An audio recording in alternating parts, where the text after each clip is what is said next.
Stand by. All right, Terri, I've got 1 o'clock Eastern. Is it okay if I go ahead and kick off this party officially? Let's have a party. They're balloons. Yeah, exactly. You read my mind. Awesome. Well, good afternoon, everybody. Good morning if you're out on the West Coast. If you're watching the recording, no matter where you are, what time it is, I hope you're having a good day. You're in for, all of you are in for a real treat over the next hour, because we're going to be talking about how to attract and retain diverse board members. Really important topic, and everyone should be interested. And I'm so happy that there were thousands of registrants from this webinar, because very important. We're going to be talking about it. So I'm Steven. I'm over here at Bloomerang in my home office. I'm not at Bloomerang, but I'll be moderating today's discussion as always. And just a couple of real quick housekeeping items. Just want to let you all know that we are recording this session. We'll be sending out the recording as well as the slides. There's a handout. You should already have those two things, but if you don't already, don't worry. We're going to send all that good stuff out to you later on today. So if you have to leave for a meeting, get interrupted, if your kid walks in and says something to you, don't worry. We'll get all that good stuff to you. But most importantly, please feel free to chat in any questions or comments along the way. We're going to save some time at the end for Q&A. So don't be shy. There's a chat box. There's a Q&A box. You can use either. It's cool. I'll keep an eye on both. But if you haven't already introduced yourself, go ahead and do that now. But don't sit on those hands. We'd love to answer your questions at the end. And if this is, if you'd rather do that on Twitter, I'll also keep the Twitter feed up as well. So send in the questions and comments. We love it. And if this is your first Bloomerang webinar, just for context, if you're wondering what the heck is Bloomerang, well, we are a provider of donor management software. So in addition to doing these webinars all the time, which I love to do, we also have donor database software. If you're interested in that, if you want to switch software, check it out. You know, we have a website, pretty easy to find, lots of videos on there. Don't do that right now. At least wait an hour, because I'm so excited about this session. Joining us from beautiful Austin, Texas, my new friend, Terri Broussard Williams. How's it going, Terri? You doing okay? I am, and I see like a neighbor down the street in Cedar Park and people from all over. That's good. You're already getting a lot of warm welcomes, which I'm happy about. And I'm really happy to have you. We got introduced by a mutual friend, our buddy Rachel Muir. Actually, before that intro happened, I kind of wanted to say that a few months ago, I was being real intentional about kind of diversifying my LinkedIn network. And I was doing that. And all these people I was connecting with, there was one name whose content kept popping up. People were engaging with this content. I kept seeing Terri Broussard Williams. I was like, wow, what's going on here? I started reading her stuff. And then I got this intro and it was like, wow, the universe is trying to say something to me. You got to pay attention to TBW here. She's awesome. You are all in for a real treat. She just put out a book, by the way, which I think you're going to want to get after you hear her presentation, Find Your Fire. It's on Amazon Unlimited for free, right, Terri? So if you've got that Amazon, yeah, you can get it pretty easily. But if not, you should probably buy it, because you're gonna love what she has to say. She does a lot of board trainings, kind of her thing. So it's a real treat to have you, Terri, and you're doing us a huge service by talking about this topic. So I've already blabbed on for way too long. I don't want to take any more time away from you. So Terri, I'm gonna stop sharing here, and I'll let you bring up your beautiful slides. Awesome. And you all, thank you for being here. I want to first start, before I bring up the slides, just to hold a moment. This weekend, there was so much going on in the world and also in our country.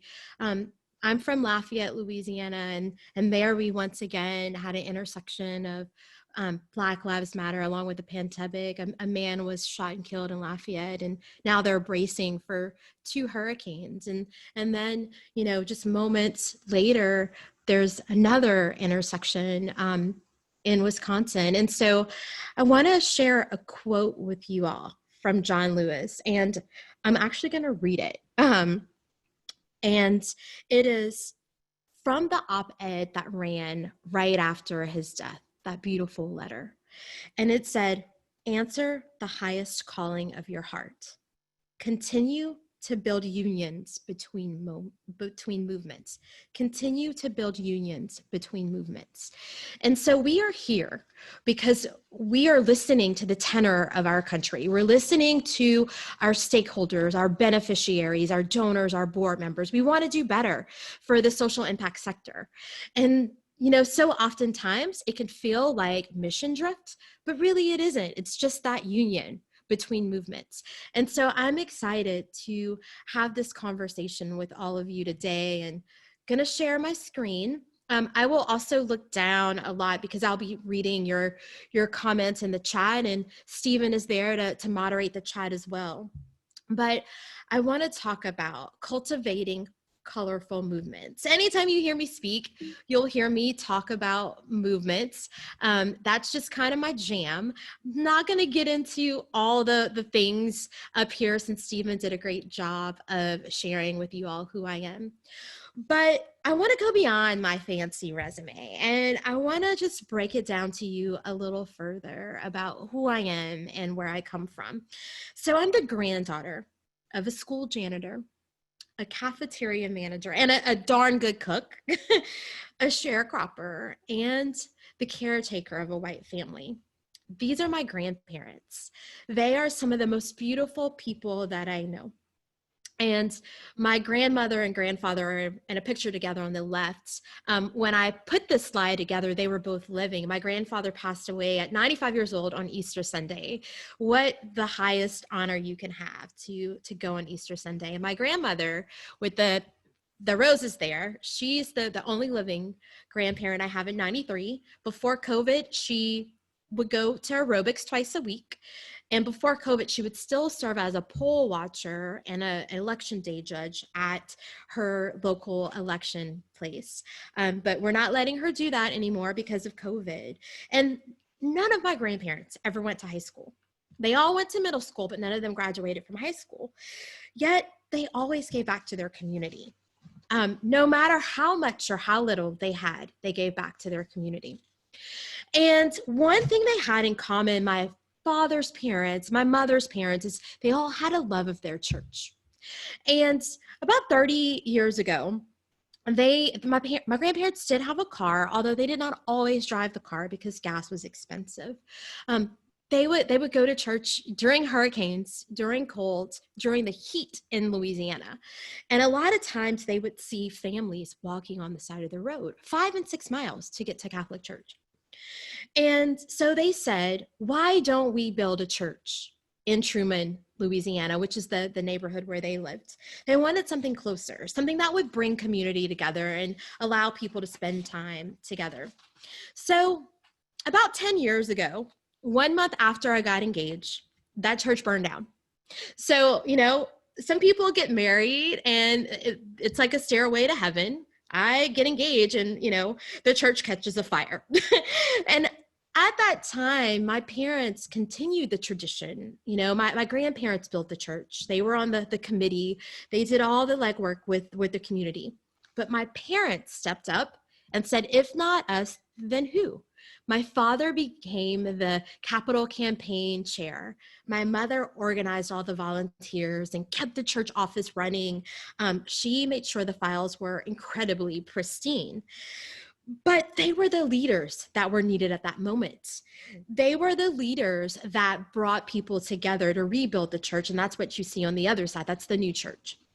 What is so fascinating to me about this, and it's about the topic that we have at hand today, is while it was a mostly predominantly Black church in a very underserved part of town, their major donors were white. They were people that wanted to be part of a diverse and inclusive movement. And so I often say, I learned a lot of lessons there in Truman, Louisiana, on how to be a leader that turned a moment into a movement. And that took me to Main Street, where those lessons translated. And those same lessons translated to Capitol Hill, where today I serve as a lobbyist and get a lot of good work done to create systemic change. And so right now there's so much in front of us, it could feel like we're driving a really fast car. Hopefully it's as fancy as this Lamborghini, but there's a pandemic. There's civil unrest, racial tensions all around us, and like 2 hurricanes right now. And so it could feel like we're driving the fastest car, but unless we have intention, unless we know where that car is going and we actually activate the GPS, we're not going to get to our destination. And so today I want to put us on an iron bench so that we can sit there with great intention, a very sturdy bench that will be a foundation to allow us to have colorful movements, movements that are diverse and inclusive in your nonprofits. And so I love this quote. It's actually come up like about 5 or 6 times publicly since I stumbled across it 6 months ago. And it's Ella Baker. She says, "Give light and people will find a way." So I really believe if we can show people what they need to know and teach them, they will find a way to bring diversity and inclusion to nonprofit boards. And so before I get into the deep down and dirty, I'm going to tell you, this is not going to be, a talk of just a person talking to you, giving you slides that tells you the do's and the don'ts. We're not going to get into that today. I'm going to share with you some information, and I will walk you through the worksheets in a little bit, but I want you to really listen and learn so that you can begin to show up differently in your workplace. And we're going to create a plan that will allow you to do that. But just to refresh you all and things you already know, this 84% number, it comes from Board Source from their 2017 report, Leading with Intent. And they say that 84% of nonprofit board members identify as white. But each board wants to do better. They want to lead with intent. They want to have a more diverse board. And so they even take it a step further. And they say 20% of all organizations report that their boards have 0 people of color on the board. And yet we want to do the work, but we don't know how. The 60% comes from Annie E. Casey, and they say that 60% of all national nonprofits actually serve people of color. So we know these things, but why can't we really get into the work? And so that's why I turn to each of you. You're all leaders that are very ready to turn moments into movements, colorful movements. And so before I get into the how and the why we will do that, I want to remind us of some great, phenomenal movements that came before us. The first was this very week in 1963, MLK stood in front of millions, and they were there to focus on workforce equality. It was a movement that was diverse and it was so inclusive. You can see it from the pictures there. And then the other picture is March of 2018, just a couple of months ago. Students gathered at that time. They remembered their friends who were no longer with them, and they said that enough was enough. Thoughts and prayers were not going to get us through that moment. And so they started March for Our Lives. But again, it was a movement that was diverse and inclusive of many. So I want to get into the Firestarter formula. The Firestarter formula is a framework that I fully believe in. It's 4 simple things that no matter what I'm doing, if I'm trying to lose weight, or if I'm wanting to start a movement, or if I'm wanting to have a conversation at the board table, that helps me. It translates to everything. And so each of them come with a C. So we will see how to get this done today. So the first is cause. This is where I want you to get your worksheet, and I'm going to walk you through each box.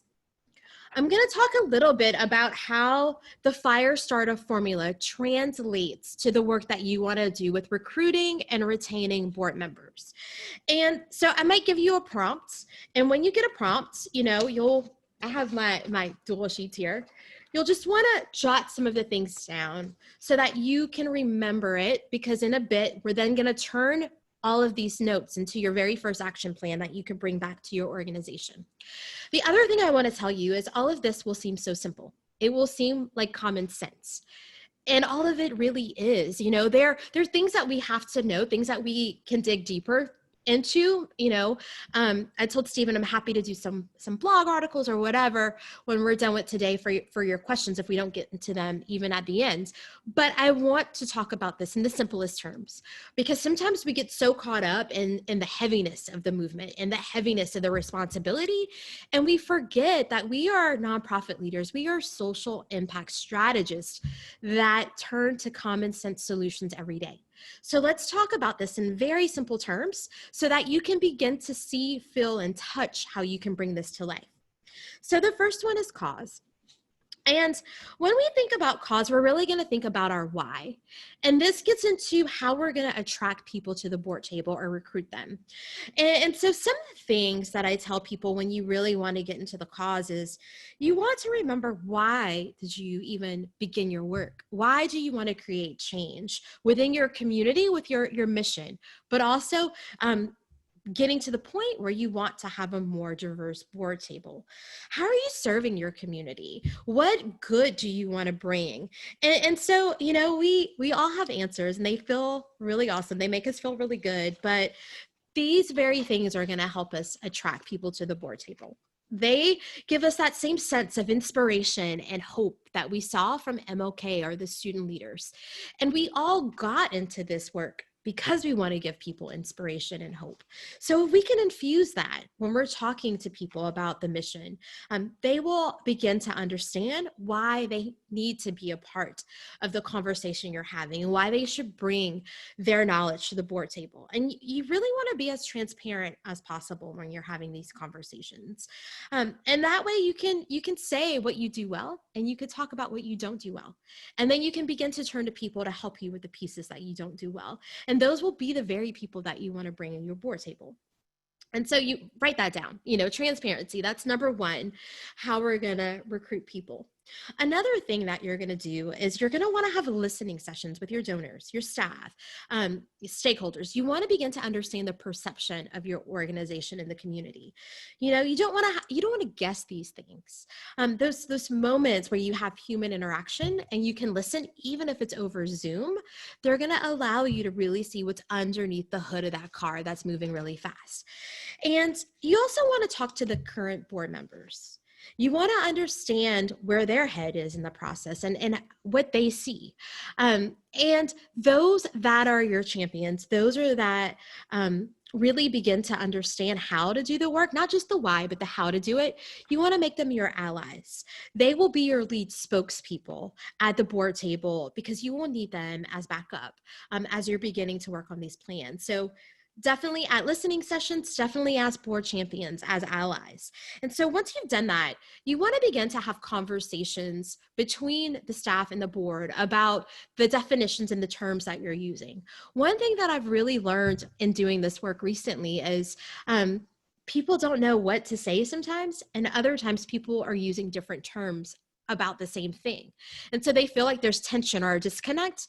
And really, you just have to have the level set, the conversation, so that you're all on the same page. So once we begin to do these things, we can move from, having intent on creating these diverse boards to really beginning to implement, to do the work. You'll also want to really get into some training. Implicit bias training is the first and the most important thing that you want to do. There's others that will come, throughout your journey that are really important in doing the work. But you have to understand the unconscious biases that are inside of you. Even if you're a person of color, that's really important to understand. Again, it'll give us those common definitions, but it'll allow us to start from a place of strength. So that's another thing that you want to write down in that cause box, is some trainings. And so now that you have a sense of how to begin to articulate your cause, you want to really think about some aims and drivers. The aims are going to be the big pictures things that you're thinking, and the drivers are going to be that how you're going to do the work. And so these are the nuts and bolts of some of the plan that we need to do. So let's go to the next thing, which is collective. So collective is really the first part of how you're going to retain your board members. I love the term collective because it encompasses so much. The collective is going to be the people that are on your board table, but they're also going to be the people in the community, and they're going to be your stakeholders and your beneficiaries. And so having the potential board members or the new board members of color, really understanding all of that will help retain them. But the other thing that you want to do is you'll really want them to create a board assessment. So that's something that you'll want to write in that box. You'll want to have a board assessment ready to go, again, so that they can understand how you operate as a board, but they can begin to generate ideas in a way that feels non-threatening for them, to begin to share those things. I can't explain to you how intimidating it can be for some, not for all, but for some to, you know, have that first seat at a board table and then not feel like they can speak up. But if you can create something like a board assessment, which would then dovetail with some tangible goals and some first steps, they're going to ease into the work a whole lot easier, and they're going to already feel connected to that board table, which will allow you to retain them. That board assessment is also going to help you understand where everyone is in life. So you want to ask some questions about people's intent, about how they perceive your board, but you also want to understand the stages they are in their life. Some of that might come out in the interview process if you're interviewing them for a board member, but it's really going to come out once they get to know you better. And so, one thing that came to mind when I was writing some of these things out was I was invited to be the youngest at a board table. I was also the only person of color that was a US member. But, at the time I was 37, 38, I was grinding. I was vice president of a 60-person team when you counted staff members that were full-time and contracted professionals. And it was a 24/7 job. And so I might be present in that board meeting, but, as a lobbyist, I was having to check my phone for votes if we were up at a city council hearing. And because others didn't understand where I was in my career, they might have assumed that I was disengaged. And so you really want to understand where people are, because your perception that they might be disengaged, for them, they might then think that you don't respect them as a person of color, and that could be a barrier for doing your work together. So that's why I love board assessments, and I think it helps to build that collective and allows people to feel retained. And so another thing that you want to really think about is understanding everyone's values at the table, because once you do that, that's going to be another thing that will unite you and allow you to really be able to show each other how you're not just talking, that you're walking the walk each day, and that you're helping to build that space that is needed to have a board that's trustworthy. So when I also think about collective, I think about how you might even begin to build in recruitment tactics for that next wave of board members that might come. And it's also ways that you can integrate any new board members. So for example, if you are a women's organization like a Dress for Success, and you have volunteers that routinely come from maybe a Black sorority or a Hispanic service organization, those are potential board members. They're also people that you'd want to introduce new board members to, as well as people that you would want them to be advocates for you and to let people know that you have new board members at your table. So that's the next piece of this, is you want to communicate to others how you are transitioning. It isn't until people understand our new behaviors, they see it and they hear it, that they begin to expect it from us. And so that will help you throughout this process, is sharing those stories and the experiences of others so that everyone in your community can see the shifts. And those stories are also another retention tool. The more that you can share them, the more, again, people will believe it. And people will not only want to join your board, but they will also help you by offering up other ways that you can be more diverse and inclusive in your organizations. And so the communication step I mentioned is definitely key to retention, but it's also a place that you can focus on those aims and drivers.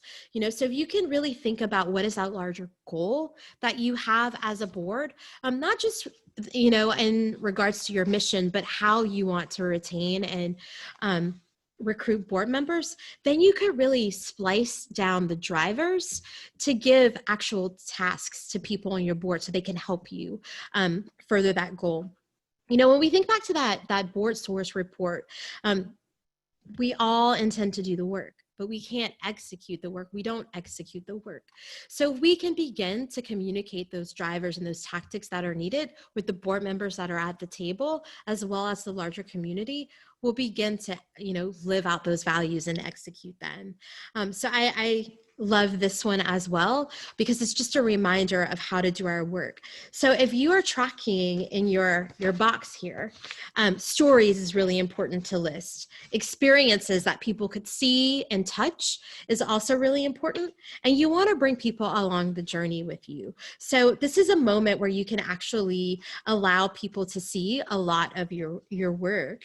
And you really, for those new board members, one thing that I don't want to forget to mention is in the communication box is you want them to really understand that they're more than a potential new revenue stream, that they're more than a new check, when you think about the give gets, or a connection to your next donor. That is so important. You really want them to understand how they are helping you to fulfill the mission, and that you really want them to be there.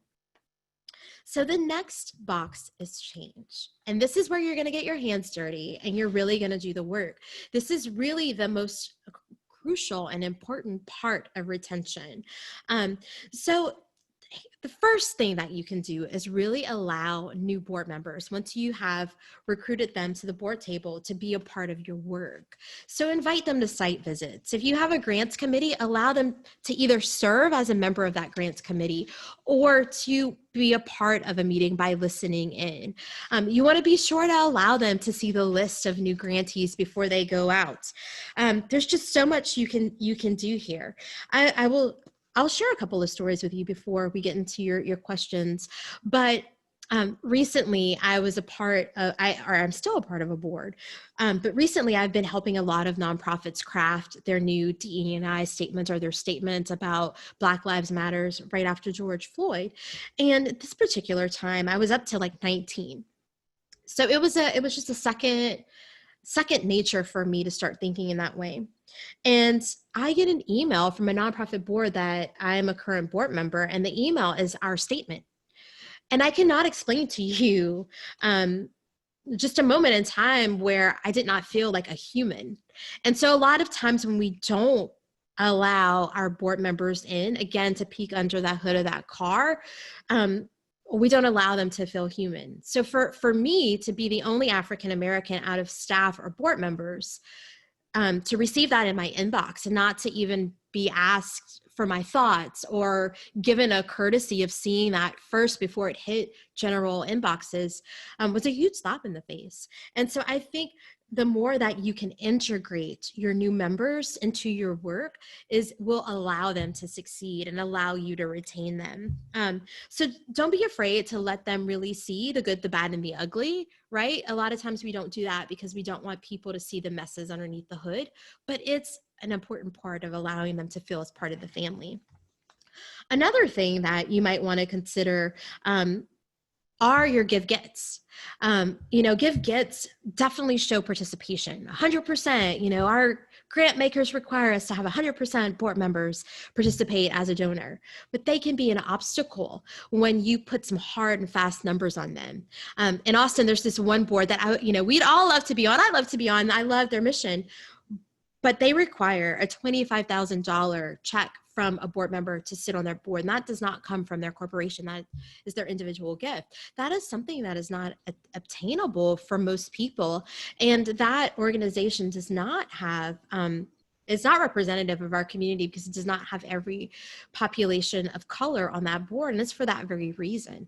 So the more we can think about obstacles and ways that we can remove that, we will be able to recruit and retain. And sometimes people might be able to make that first time gift, but they might not be able to make it a second year in a row. So thinking about that as well. One thing that I would encourage all of you to do is when I was a young aspiring board member, I remember going to my first meeting and the give get was $500. I was a nonprofit staff member and I was making $30,000 a year. So that $500 felt really heavy. And so, now I've established the Movement Maker Momentum Award. So all the dollars for my speaking engagements or most of my consulting work goes into that fund. And I will be issuing awards to first-time board members of color who don't have the means to make that first gift. So what can you do in your community, either as a collective or yourself, that can remove some of those obstacles? Lastly, invite your new board members to be a part of the VIP meetings that you might have. A lot of times we don't take new board members to the really important meetings, but what more of an incredible way to show to a potential grant maker, a foundation, or a donor that you are walking the walk, but also allow that new board member to feel it and to be a part of that. Another thing that I did want to mention along these lines is, and this is going back to the give gets, also be careful in how you talk about some things. For those of you that are part of larger organizations where maybe you invite your board members to travel, we also want to think about the expectations we set at the board table. So I'll tell you another story. I was part of an international board that when you were recruited, you were told that they paid for all of your travel for board meetings. But then when we got to the board table, they encouraged you not to submit reimbursement for your travel. That again is another obstacle, and it could feel like you're changing the game up for those, especially if people are younger in their career, or they might not make as much money as others at the table. Then that might include an element of shame that they are having to submit for reimbursement, whereas others are not. So you want to make sure that everything is a level playing field. And, if that's something that you want to encourage, maybe do that in a private manner and not have the treasurer make it at the board table, which is something that I have seen. So if you're tracking for change, which is also tied to retention, site visits, VIP meetings, think about give gets, think about including people in your work. All right, now I'm going to put you to work. So we're going to do the work. Get out this one you filled out, but you're going to get out the other side of your worksheet or the second page. I love to print on both sides, but we're going to whoop it up. And so if you don't have the worksheet, it's okay. You want to draw a circle on a sheet of paper like this, or just grab your fancy worksheet. And you all are the first people to get these fancy worksheets. For the longest time, I've been asking people to just draw them on their own. So that W is will. That again is the intention piece, the leading with intent from board source. And in that circle, you want to write out your why. And this is going to begin to be your plan that you could bring back to your board members, or even an exercise that you can use with them to help them think about how you're going to move from intent to implementation. This is why I love doing this. And I'm also going to do a quick time check. We are right on time. So write out your will. You want to wish. You want to wish really big. You want to think of the possibility of the type of board members that you want to recruit. You also want to dream as big as possible. And in doing that, we're setting this aspirational goal, that aim. But you also want to be very specific. You want to do something that is achievable. And you want to do something that is going to allow you to see possibilities. And I'll give you a minute to write that out. So I'll pause there and you guys write a little bit. Some things that you'll want to consider are just those aims and drivers that I talked about. What's that big goal? And then what are the tactics? Because that's going to really help you work on the next piece. So you also want to write out, what does that board table look like? The more you can write it out, kind of like your vision board, in January, you will be able to see it. If you're going to hold a listening session, what is that going to look like? Where are you going to have it? You don't want to have, your listening session in the fanciest tower in your, at the Camelot Club. You'll want to have it at a place that's like a community center, because you really want to feel diverse. So think about the will and your wish.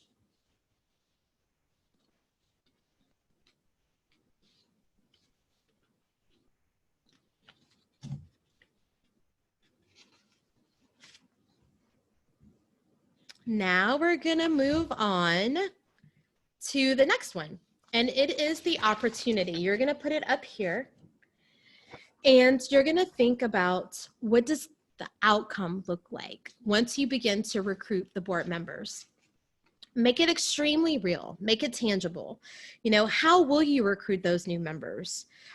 Which organizations will you ask for help? What will it look like? How will you celebrate once you begin to get some wins.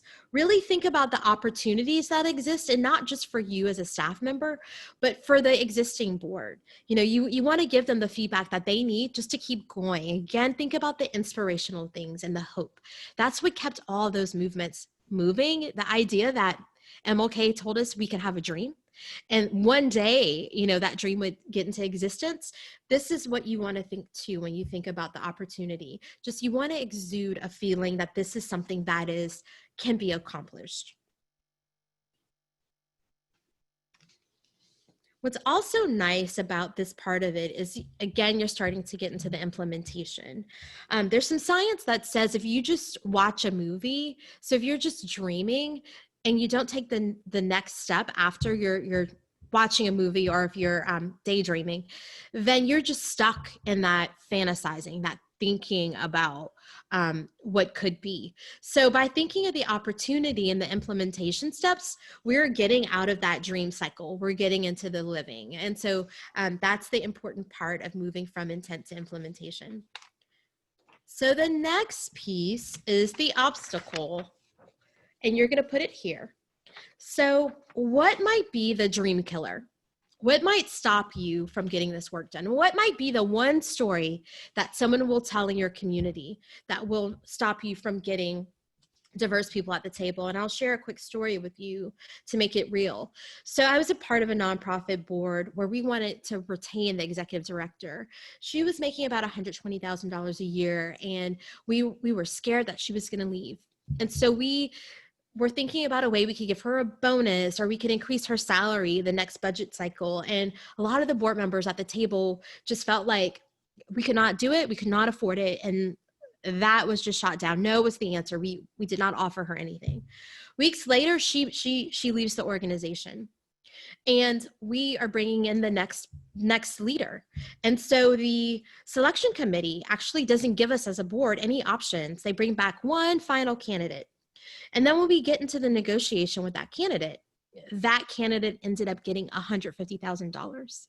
And so 3 board members of color, only 3 board members sat at that board table. They all left, and I was one of them.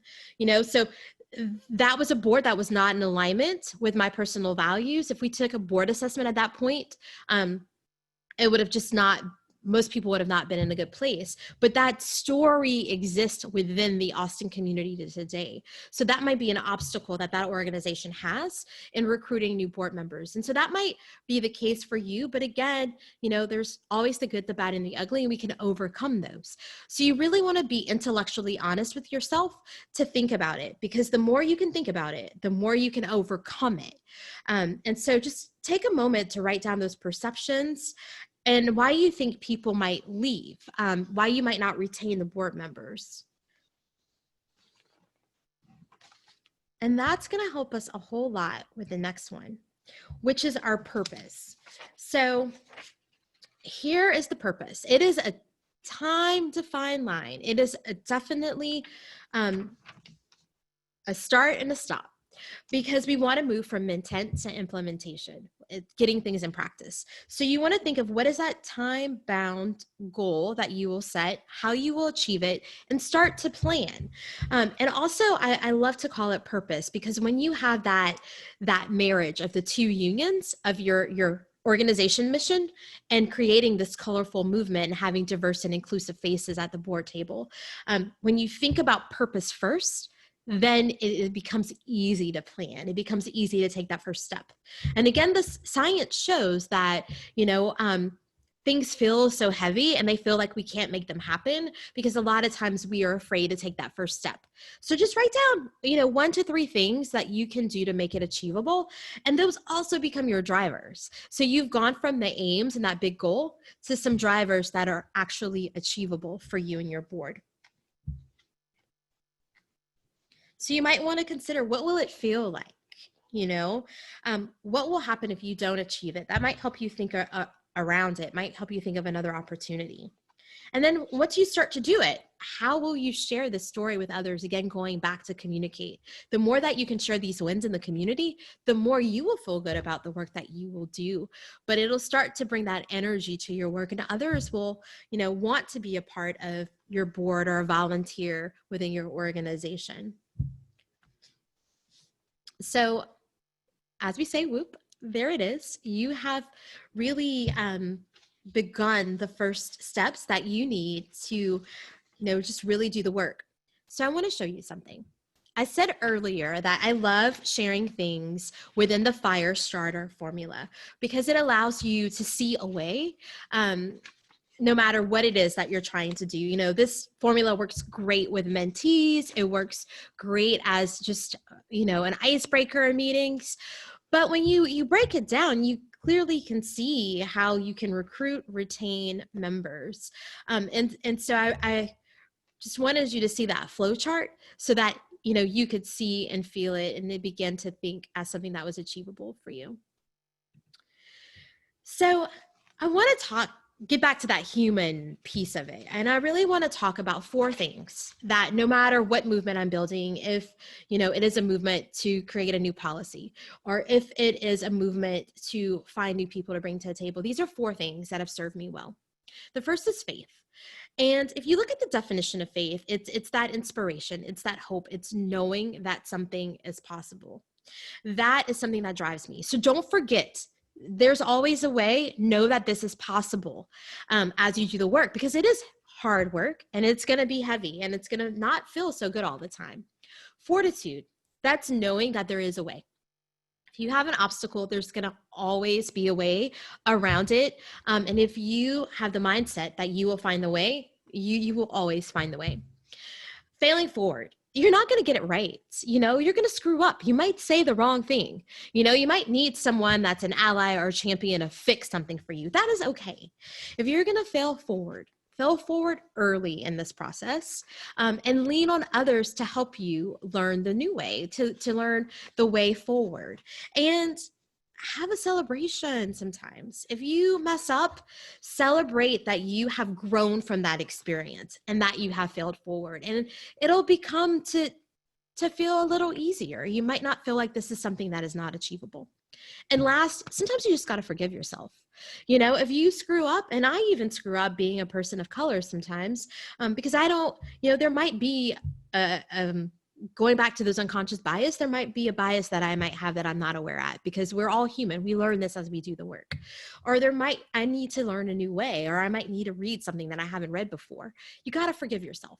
When you forgive yourself and you give grace to yourself, you truly begin to own all of it. You humanize yourself. People can feel that energy and cannot explain to you just how much people appreciate authenticity and sincerity when we do this work. So as Stephen mentioned, I have a new book.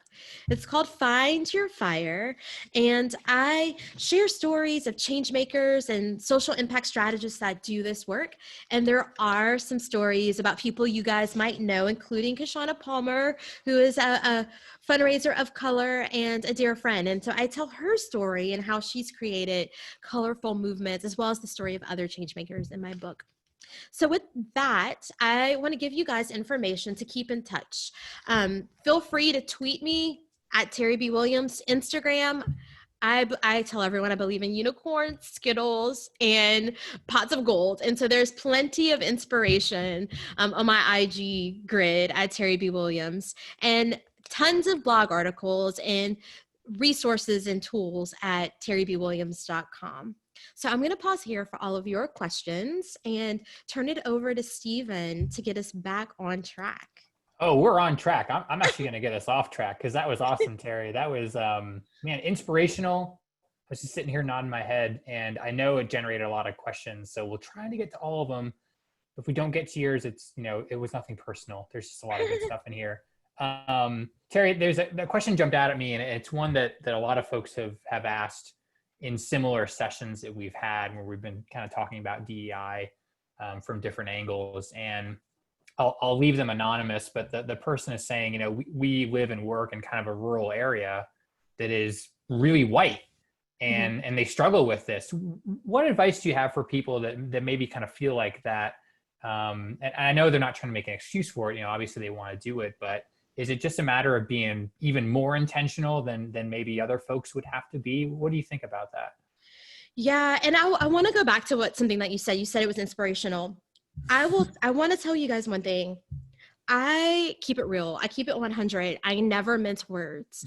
I always say very simply what needs to be said. But one thing that I have learned is we do have to find a place of inspiration and common ground, because this is heavy work and it's not easy. So that's why I start off with that picture of MLK. When we keep it real, he had bricks coming through his windows, people calling his house and threatening to kill his family, but yet he could still give us this vibe that there was hope. And so when any of you feel like you can't do the work, or you feel like, there's a sense of white guilt. A lot of people tell me they feel like white guilt, or they feel like people they just don't feel like they're doing enough. You got to get out of your head and get back to a place where you're thinking of that purpose and the mission of the organization and the why. And then you'll be able to think through with great intention about how to implement. So back to the question about rural America, I don't envy you all. It definitely is harder, right? But you don't get a hall pass. I mean, we got Zoom now. We all know now that we can live and not be in the same location. We can all do work and still do it well and not be together. So you have absolutely no excuse. You can have an advisory board of people that don't live in your community, people that might live in a rural part of the country that isn't just white, because that does exist, right? Monroe, Louisiana would be a great place to tap into, and you might easily go to a place of, well, they don't know our community. But you can teach them a little bit about your community. And there's things that resonate with all of us, because we're all humans and we all want to do good and serve our community. So think about the non-traditional ways that you can find the people that you need to move your board forward.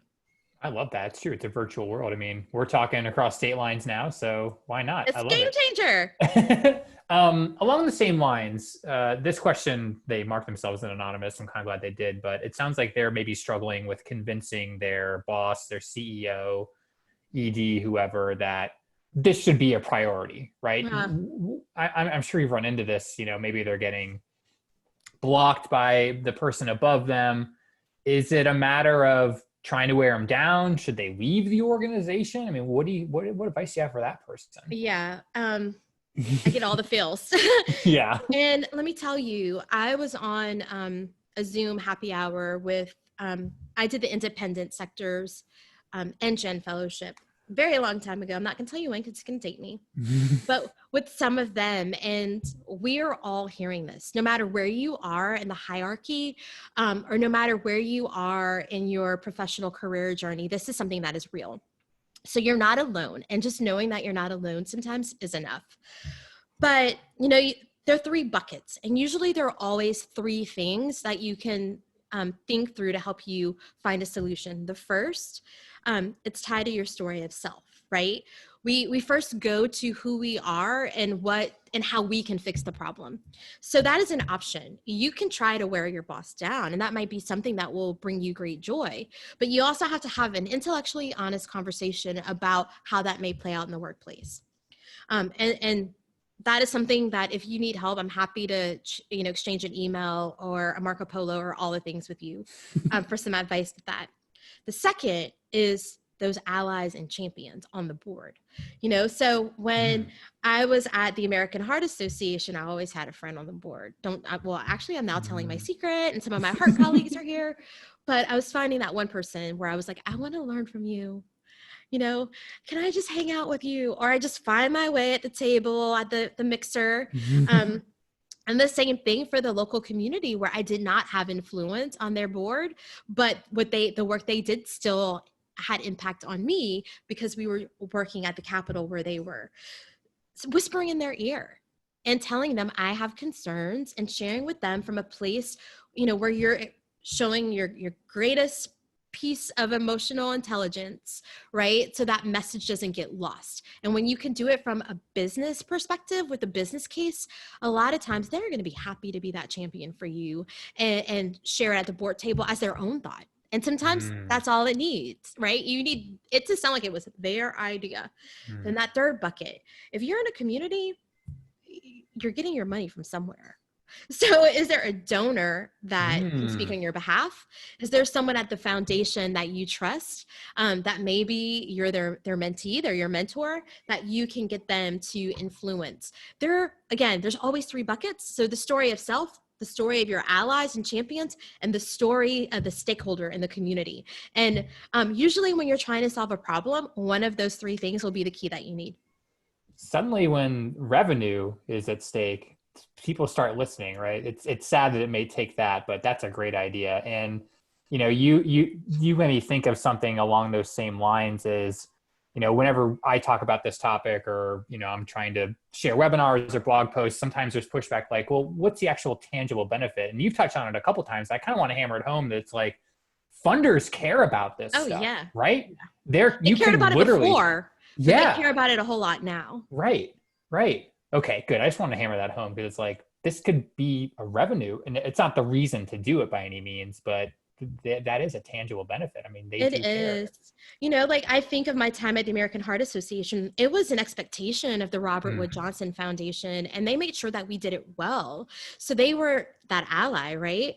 But I'll also tell you, you know, you also don't want to tokenize this moment. You don't want to manipulate it, if you will. Again, I was sitting on a board where, you know, all of a sudden there was this sponsorship that went to a foundation, you know, saying that they wanted a staff member to focus on DE&I.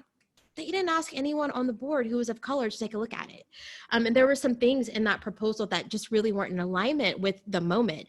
So again, use the people at your board table, or use the allies in your community to help you, because you want to do this work truly from a place of inspiration, authenticity, and sincerity, or it's just going to fall flat. I love it. Can we pull on that tokenization thread for a minute? Because I've been thinking about this word the entire hour. It's come up a couple times in the chat. How do we avoid doing that to a person, right? I feel like there's a lot of organizations that have good intentions. They want to diversify the board. They're like, okay, we got an African-American board member, we're done. And it's like, that doesn't seem good either, right? How can we avoid simply making this just a token thing and truly make it, you know, part of the culture and something that is just beyond just kind of checking that off the list? I feel like it's kind of a checkbox sometimes, you know? Yeah. I mean, you got to do the work and you got to be honest about it. And if we feel each other's vibes, you know, if you don't have a swagger about you that is one that is for the greater good, people will feel tokenized. If you are using this, you know, to check a box or just to get money to keep a grant, people are not going to return. You're not going to retain people. If you are faking the funk, that ain't going to work either. So you really have to do this from a place of sincerity. And so, you know, I have been the youngest and the only Black at many board tables. And so I'm a person that, you know, I will be a cheerleader. I want to help do the work, but there have also been moments where I've walked away. And it all boils down to really understanding that organization's mission and where the organization was headed. And if I ever got caught off guard, if I ever was asked to do something that I didn't agree with, or if I ever got a bad vibe, I did not return. So I was a part of an organization in Austin that was like one that was super hard to get on. You didn't even know that you were being nominated. So one day I get this beautiful like flower at my front door with an invitation to join. And so I'm like, oh, okay, I'm about to do this. So I was going to be the only person of color. And in Austin, that's kind of a hard thing to do. We're a city of 1 million. And so I go to the board meeting and the people that had nominated me were not there. So I'm an introvert. I know that shocks all of you, but I'm an extreme introvert.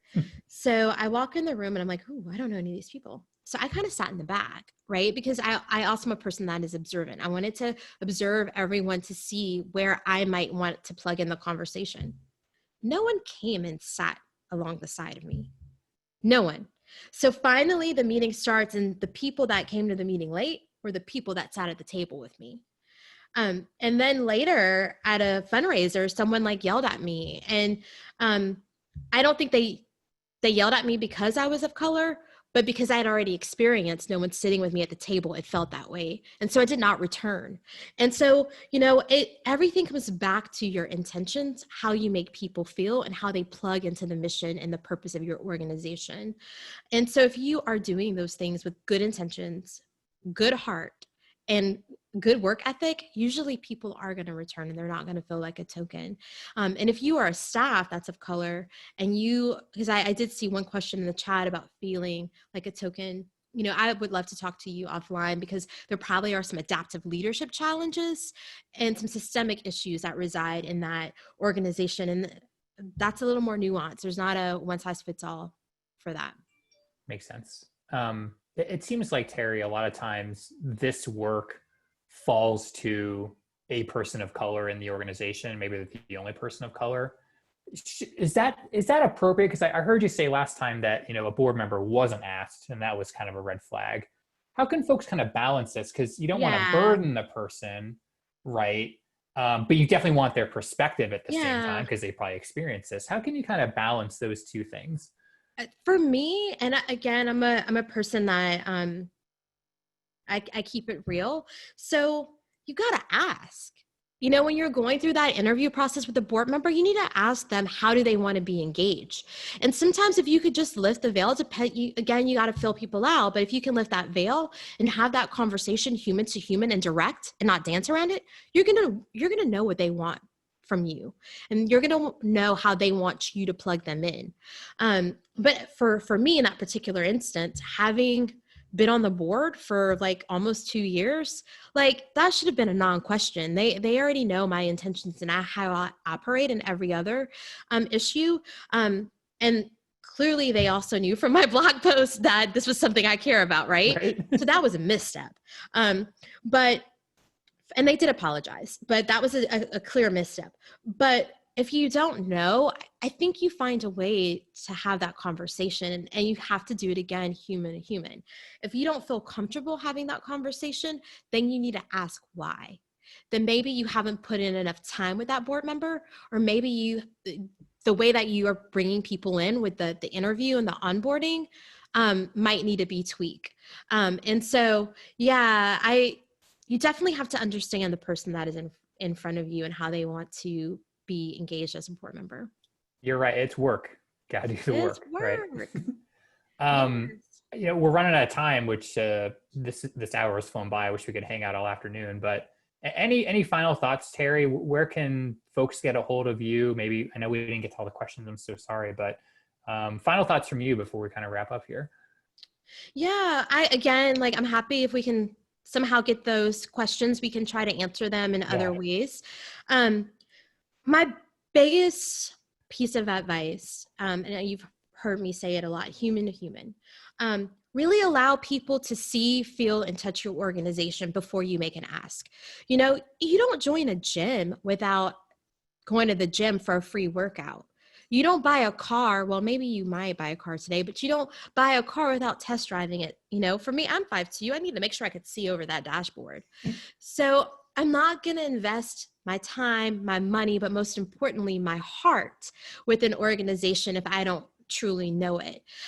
So definitely think about how you are creating a pipeline, how you are perceived in your community, and how you are showing your purpose. Can't y'all say I love alliteration? But when you do those things, people will show up. I always say people show up with a good heart, good intentions, and good work ethic when you show them truly the hearts and minds of your organizations. I love it. Well, this is a fun way to spend an afternoon. Thanks for doing this, Terri. We owe you a big time for sharing all this knowledge. I know people enjoyed it. Oh, this is my lunch hour. So you guys made it fun. It's not often that you can really give back and, share your passion with others. So I thank you to you, Stephen and Rachel and everyone who took the time out today. And, I hope you guys, Terri B. Williams on Twitter, terribwilliams.com. I'm here to help you succeed and to start movements. Let's be leaders that turn moments into movements. I love it. Yeah, definitely connect with Terri. She's obviously a wealth of knowledge. Super awesome person too. So keep the conversation going and check out her book too. I'll put a link in the email. Speaking of the email, I'll be sending out the recording, the slides, the handout, everything. So don't worry, we'll get that in your hands. So just be on the lookout for an email from me in just a couple hours here. And I want to let you all know about some upcoming webinars we've got coming up. This is kind of the kickoff to 3 webinars this week. This is an awesome way to start the week, but we're going to keep it going strong. Tomorrow, we're going to talk about digital marketing. On Thursday, we're going to talk about interpersonal relations. Maybe some folks are annoying you. I know tensions are a little bit high these days, but lots of cool sessions coming up. Totally free. We'd love to see you again tomorrow, Thursday. We got a ton next week. Like I said, we love doing these webinars, so hopefully you'll join us on another session. So we'll call it a day there. Like I said, look for an email from me with all the goodies, and definitely connect with Terri later on. So thanks for watching. I think we had like 600 people listening live, which is awesome. So I really appreciate all of you folks taking an hour out of your day. Terri, go get some lunch. You deserve it. And all of you, I hope you have a good rest of your day, good rest of your Tuesday, and hopefully we'll see you again in another session. So we'll call it a day there. Bye, y'all. See ya.